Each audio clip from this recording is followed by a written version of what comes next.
Meeting will come to order, please. The notice requirements of the Open Public Meeting Act for this meeting have been satisfied. Yes. Would you please take a second and turn off electronic equipment, and we'll stand for the Pledge of Allegiance. Attention, salute. I pledge allegiance to the flag of the United States of America and to the republic for which it stands, one nation, under God, indivisible, with liberty and justice for all.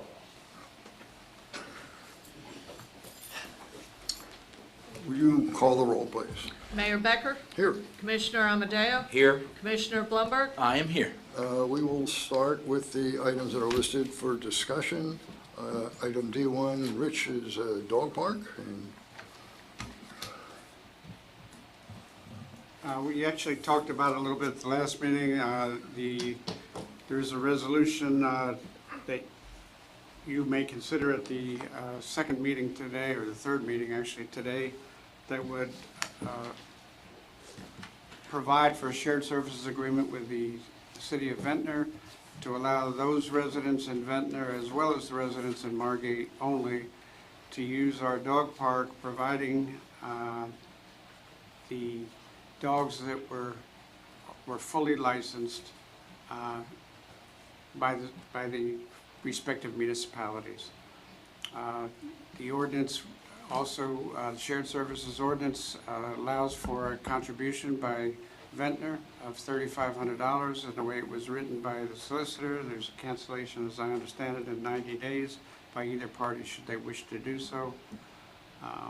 And I think it's a good move forward. It'll give us some funds to help maintain our park, and it is not anticipated to overburden the park at this point. If it does, we can evaluate it. Thank you, Rich. Item D2, transfer of a piece of property. Scott? Okay, board members, what I had emailed you copies of, and I have some additional copies here, would be an ordinance and a proposed agreement, of course, subject to revision, and attached to the back of that, and I'll just verbalize it right now. You'll know that we have the redevelopment efforts undergoing for the old Integrity Marine and Captain Annie's Marine. And as a part of the, it was called Integrity Marine, there was a strip of land being 170 feet by 25 feet in front of Integrity, which had been vacated a number of years ago by the city of Margate, and then there was a foreclosure, and then that description wasn't included. Long story short, the former owner deeded it over to us so that we would have some control. They gave us a quick claim deed. Now, as a part of the planning board approval process and the redevelopment of that property, the owners have asked for a portion of that property amounting to 70 feet by 25 feet in order that they can have parking spaces and their trash area and a stairway area, because otherwise they have no land to the landward side of the boardwalk. I would remind the board that these existing owners have agreed in return to build the bulkhead, which would include the improvements in front of that bulkhead. And I believe that bulkhead is just about done. They went forward, built it to our specifications, and it was how many feet, Eddie? 170 some feet? Yes. 170 some feet of brand new bulkhead, which I believe is going to kind of set the tone for the rest of the bulkheads that will be constructed along Amherst Avenue.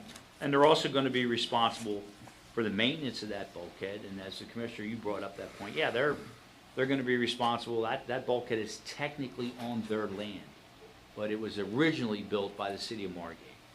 So in order to effectuate that swap of an undersized, non-buildable lot, we would have to do it by ordinance. So I have an ordinance here drafted for your consideration. It's not on for introduction tonight, it's for your consideration. I attached there the meets and bounds description, and perhaps best is the plot plan that shows the area that they're requesting. Unfortunately, this didn't come out in color, but it's this hatched area here. This area remains public, and that's public space. You can see that. And I think, oh, my phone wants to talk to me. No, you're not talking. So there it is. If you have any questions, this has been through our planning board, and the way I read that planning board resolution, that it was a part and parcel of the approval process.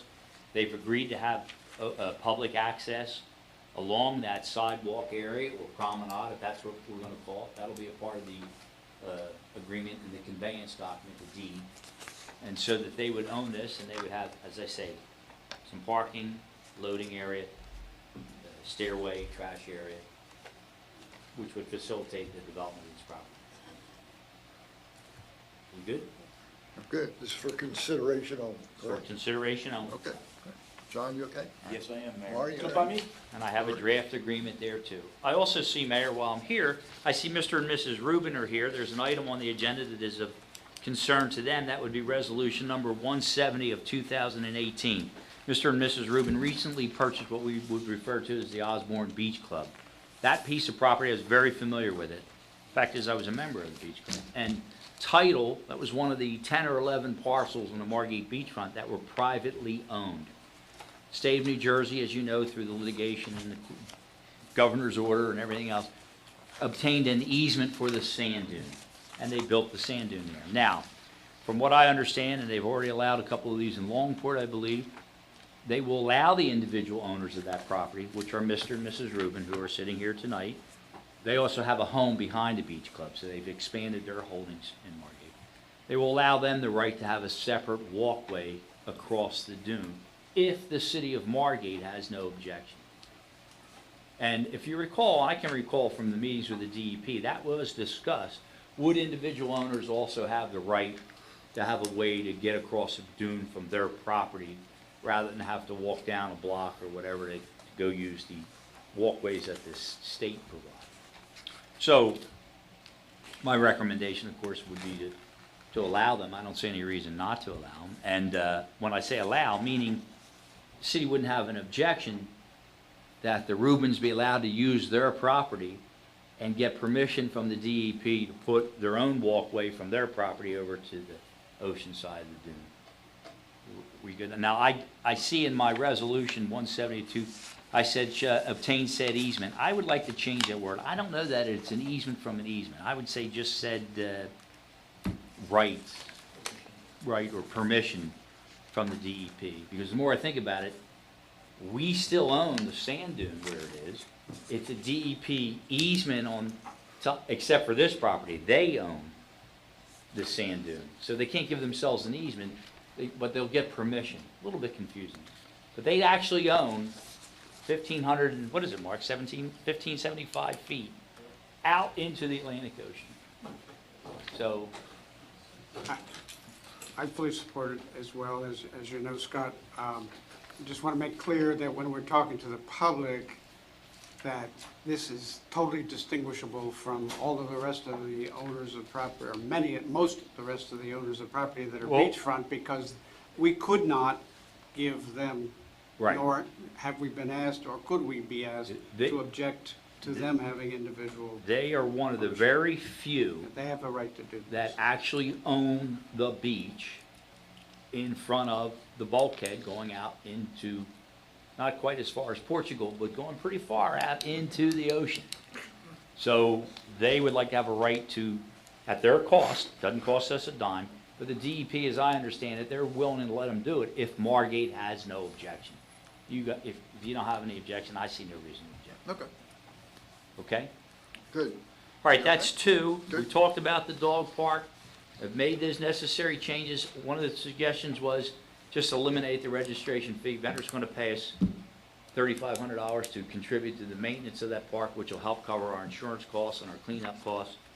And it seems like a very fair mutual agreement. It's another one of these shared services. We've got a couple of them on the agenda tonight, and it seems like we're really starting to do a lot of these shared services. I certainly endorse it. It's a good thing. That's all I have tonight. Any questions of me? Anything? Do you have anything else for department heads, or you want to continue that part of your report? No, I think If you that's have- it. I think it's Okay. basically what I have. We did mention that we're moving forward with what's called the NIFWITH grant to try to get some more money to do more of this environmental testing and study to try to get the right to dredge out our back bays. It's so much needed. and Jim Rotella has been handling that submission with Eddie's help and Joe Johnson's help. And then that's really all I have to report. Thank you, Scott. Okay. We're in the midst of department head reports. We'll continue with Mr. Galantino. Good evening, Mayor. As you know, the FEMA just extended the program another 6 months. We were hoping for 6 years, but it didn't, nothing happened with that. So everybody's rest assured their flood insurance is still there. I was in contact with an owner at 102 South Delavan, a corner of Delavan Atlantic. It's a really bad looking property. It's been dilapidated for a number of years. He decided that he's finally going to tear the structure down. It's an eyesore. I'm sure we've got a lot of complaints about it. It took 5 years to get them, but we finally got them. Which property? Delavan, the Longport side of Delavan, and it faces Atlantic Avenue. It's like a blue, doesn't have any decks. It's been boarded up with overgrowth. You've probably seen it a million times. And everybody on the street was complaining about it. The guy had a heart attack. He was incapacitated. He finally got a ride down here. I showed him the property, and he agreed. He says, we need to tear it down. So if at all possible, maybe we can extend courtesy and just knock it down maybe before the deadline, if it's up to you guys. The whole neighborhood said they want it down, so there were 6 people out there yesterday. So you need the governing body to waive our restriction to allow to tear it down now? If you could, Moratorium's till the 15th Until of September. 15th, yeah. it's up to you guys. We got to talk about that before we give permission, because we're in the middle of our season. The building's not habitated, right? No, And is it secured?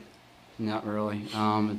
It's rotted. It's like, it's been ignored. I mean, nobody's done anything to it You for, say it's rotted, is it in a condition where it could collapse? it could.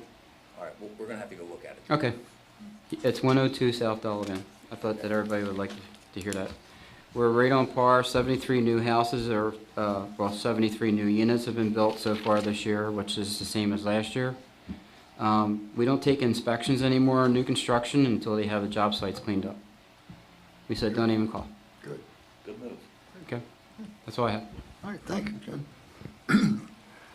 Just, I'm losing my voice, so it's not fatal, though, don't worry about it.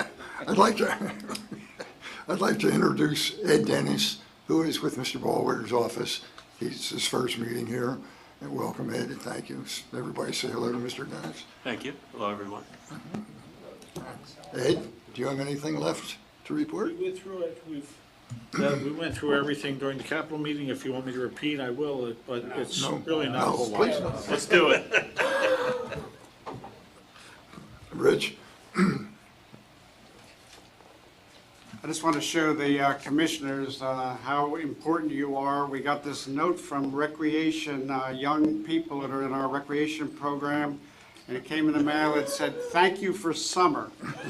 So it was addressed to myself and the commissioners, and so we thank you for summer, commissioners. It's a good chance to talk about our recreation program and how varied it is. And some people think that recreation is just sports, because that's what we read about on the sports pages. But we're everything from sports to piano lessons to young people at camp, and tennis on our tennis courts, and basketball camps, and arts and crafts. And just wanted to take this moment to remind people, when they see our young people out there in our special camps, their interaction with the police and fire departments, at the special events that we have, that it's all part of summer. And it really is why they say, thank you, commissioners, for summer. That's all I have. Thank you for summer, too.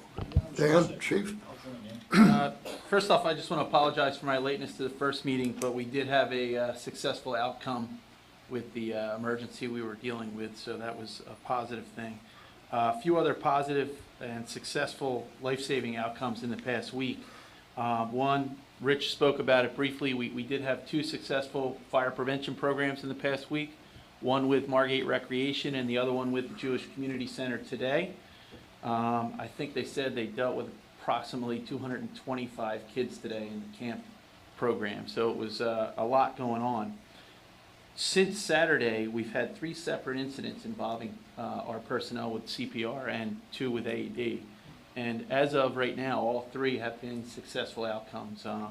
I spoke to the one hospital yesterday, and the one person who was very serious and had a serious event was up and walking yesterday. So very positive things. It doesn't happen often, but the key component is to know CPR, have an AED readily available, and the quick components of having both.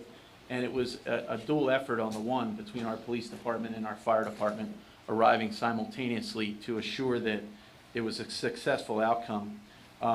Prior to that event on Saturday, we were involved with the Heart of Surfing event. And you want to talk about something that touches you in your heart, is to watch these special needs children get out there on a surfboard. And this was a collaborated effort between the fire department, the beach patrol in Margate, and the beach patrol in Longport. And again, we had over 100+ kids that were involved in this program on Saturday. It was right at Coolidge and the beach. It was just a successful thing. I do have pictures to get to Kelly so we can get it on the Facebook, but just great things. And as I sent you a quick note yesterday, the regional grant did make the paper today. I didn't know if you wanted me to elaborate a little bit on that. It was a regional SCBA grant with Ventnor and Atlantic City. We had been working on this through FEMA for several months, and we were awarded the grant. And what this will do is it will be replacement of SCBA for all 3 of the communities. And it'll also enable the entire Down Beach from Longport to Atlantic City to have the same type of SCBA units. So self-contained breathing apparatus. It's what we wear going into a fire. And, you know, as the commissioner said to me, I was quoted in the paper as saying that this will be a savings to the taxpayers because we were funding this ourselves. So we are going to look at a substantial savings to our taxpayers by us getting this grant with the regional program. And it's just going to make interoperability and sharing of equipment that much easier for all 3 communities. So it's a positive thing. And we still, Rich, have one outstanding FEMA grant that's still out there for turnout gear that we're looking to see if that comes to fruition. So we're hoping for the best. And any time that we can try and save the taxpayers money with this grant, that's what we're trying to do. Good job. Thank you. Good job, Could I just comment on the fire department? At the last meeting, I had to leave because of family issue. And my mother-in-law thought she was having a heart attack, so she called my wife first, then she dialed 911. And my wife ran into the car, drove there, and they were already there. So I appreciate the effort that your team does. I have some confidence that when I take my heart attack, you'll be there. But He's not moving to Florida anytime soon. But I do want to thank you all and just commend how quickly you respond. You know, thank you very much, Ed. And to elaborate on the one, I actually was directly involved in the incident on Saturday, being at the event and having quick proximity to get off the beach. So I got to be hands-on with our personnel and see firsthand what they do and how they do it. And they are trained. They spend a lot of time training and being prepared for potential incidents. And I appreciate your kind words and offering. Thank you, Dan. Thank you, Ed. I'm going to just jump in here for a second. The things that we kind of take for granted in Margate are not necessarily available in a lot of other communities. And we should all really be thankful for, especially the emergency procedures that we're going through. And thank you, guys. Thank you, John. Thank you, Dan. John, we're up to you, man. The only thing I want to mention is, and Frank's not here, but Fred's here. We're formally up and running with our above ground. Thank you, Rich. We're formally up and running with our new above ground fuel storage system.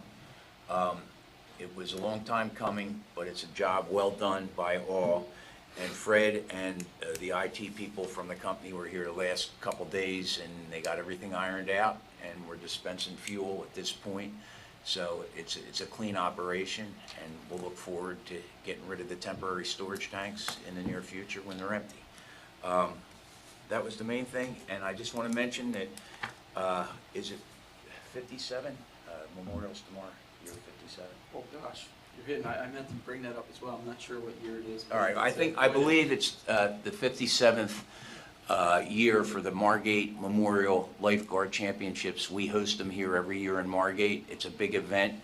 A lot of alumni come in. It's the whole alumni weekend. We used to have races the next day with the alumni, but we, as now most of the alumni are in their 70s and 80s, we knocked that off because we didn't want to have any issues. How about a beer drinking contest? But for our competitors, Margate City Beach Patrol, we're very proud of them. Our adjoining city, Longport, has been a great competitor through the years also. So we're looking for a good night tomorrow night, weather-wise, water-wise, all the way around, and a safe night for all our competitors. So I just wanted the public to be aware that the 57th running of the Margate Memorial World War II lifeguard races started by Chief Peter Glick back 57 years ago. Thank you. Maury? Thank you, Mike, and good luck to the Margate cruise tomorrow. I do have one thing for the public and anyone that's listening. I would like to remind everyone, and understanding that we have a I wasn't going to say. very, very, very busy summer season, remind everyone of the bike safety rules and the rules of the road. Bikes need to follow the same rules that cars do, specifically riding the wrong way on one-way streets. And I bring this up because unfortunately I was the witness to an almost terrible tragic accident over the weekend with a family of bike riders riding the wrong way on Winchester Avenue and a car pulling out and almost hitting them. So I understand, I know that Chief Wilson isn't here, but I would ask through the commissioner, through John, maybe we could consider talking to our patrol officers and patrolling specifically Winchester and Monmouth. And I'm not saying, I know our police officers are terribly busy in the summer, but maybe it could just be on the radio as they're driving, hey, please, you're on the wrong way, call out, over the loudspeaker. I think the police cars might have that capability. Please move to Monmouth Avenue, or please move to Winchester. It really is that important, and it's widespread when you see it. So if we could get that reminder out and maybe ask the police officers to redouble the effort to do that, it would be great. I would love for us to try that. So that's all I have, and thank you. Absolutely. We agree again. Yes. Totally independent of Mr. Blumberg's comments, I have a note here to talk about safety. Every year at the Memorial Day Parade, I'm asked to address, and part of my remarks are about safety. I have this dread that something horrible is going to happen. If you drive around here, we see some really interesting things happening, and I think we should start an educational campaign and an enforcement campaign to make people obey the speed laws, drive their cars and their bicycles with following the proper laws, and even some of the runners. We have to all get together. I just dread anything bad happening. So I agree with you 100%. I think it's something we should all work on together.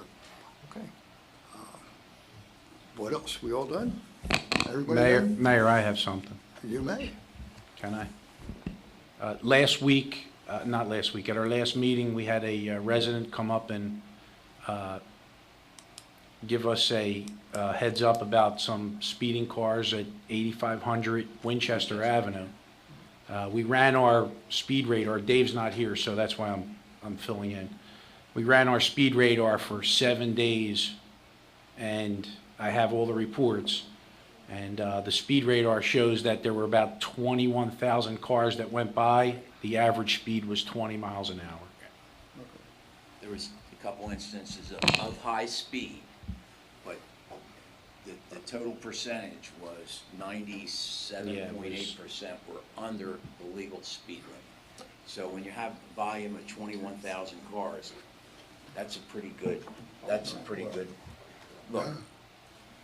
It comes down to self-responsibility. Everybody that's on the road should be responsible and drive safely and carefully, especially because it's the law, and beyond that, for the safety of everybody involved, whether it, Mike said, bikers or kids playing, etc.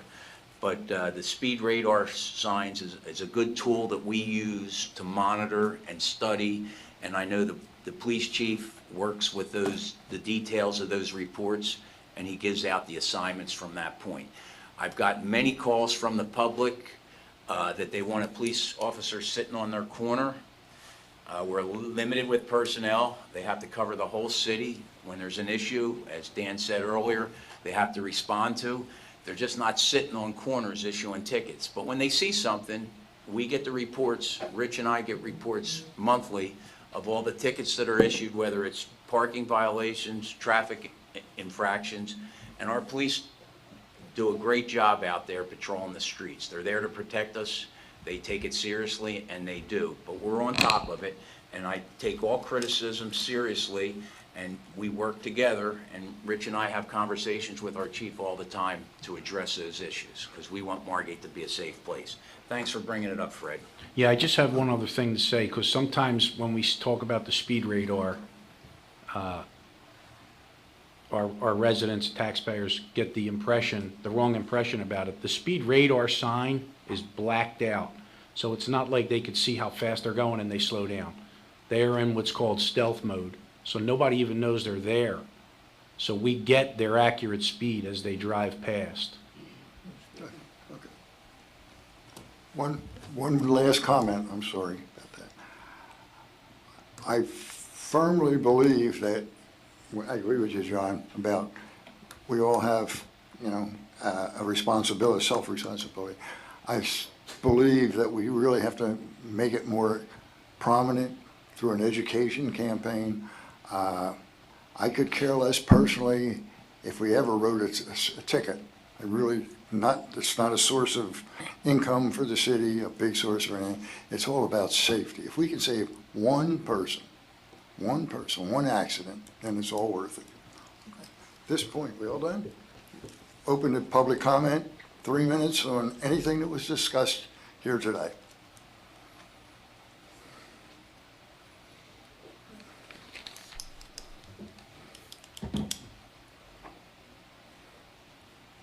Steve Giesecke, 112 North Lancaster Avenue. I'd like to reiterate on what Commissioner Blumberg was saying. I ride my bicycle a lot, and I would like to add to what you would like to do, and that is lights on bicycles at nighttime, because I see a lot of children riding around on one wrong way with no lights, and as drivers, you don't see them. And especially if a headlight's coming at you and you're temporarily blinded by the light. So I think adding on to that. Another thing I notice, and it's a pet peeve of mine, is that when I'm riding down the street, cars are zooming through the stop signs and making turns without stopping. I mean, they look in the one direction that the traffic would be coming on a one-way street, not in the opposite direction. So if a pedestrian is walking, or if a cyclist is riding opposite in the wrong direction, that too can be a problem for somebody getting hurt. And especially with the bike lanes, people riding in the wrong directions. As a rider, I am often have to swerve out into the traffic to avoid these people coming at me. So I just want to contribute that. Thank you, Steve. Any other public comment?